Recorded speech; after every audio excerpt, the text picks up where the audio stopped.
So a very good day to achieve. Anatomy of the bladder is very, very important. So the bladder is a conical structure in 3 dimensions.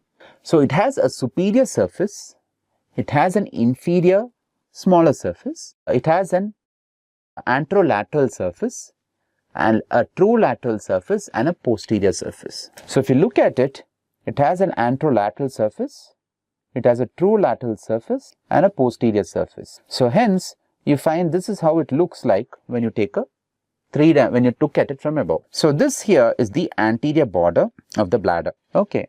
Then you have the lateral border of the bladder and then you have the posterior border of the bladder. Okay. So these are the borders of the bladder and the surfaces are, like I told you, it has an anterolateral surface, it has a true lateral surface and it has a posterior surface. So these are the surfaces of the bladder. Along with that, it has a superior surface and an inferior surface. And the borders of the bladder are, there is an anterior border, as you can see here.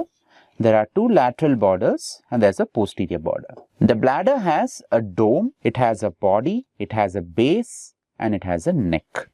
So these are the parts of the bladder. Now, so when you look at the bladder, so this is what I was telling you, when you look at the bladder from below, so you have the apex of the bladder, you have the anterior border, the anterolateral surface. Okay, so these are the surfaces and the borders of the bladder.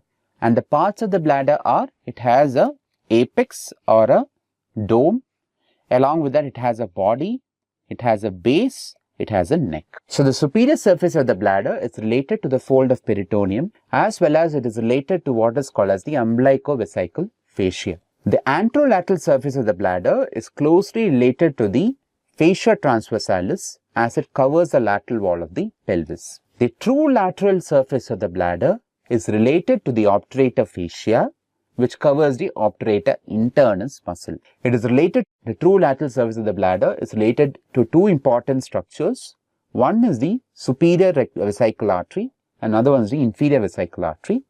In addition to it, you find that there is the pelvic nerves are also located on the lateral surface of the bladder. On the posterolateral aspect of the bladder, that is just behind the lateral surface, you have the ureter, ejaculatory duct coming in and the seminal vesicles are located on the posterior aspect. So this is a lateral view of the bladder or a sagittal view of the bladder which is showing us the presence of some of its important relations. So this is what I was talking about. You have the superior and the inferior vesical arteries. So you have the superior vesical artery and you have the inferior vesical artery here which are related to the lateral surface of the bladder, and just behind the lateral surface, which is the you can say it to be the posterolateral aspect, you have the attachment of the, or you have the movement or the passage of the ureter. Behind the ureter on the posterior surface of the bladder will be the seminal vesicle. In addition to this, you find that the nerves, the pelvic nerves are also closely related to the superior and the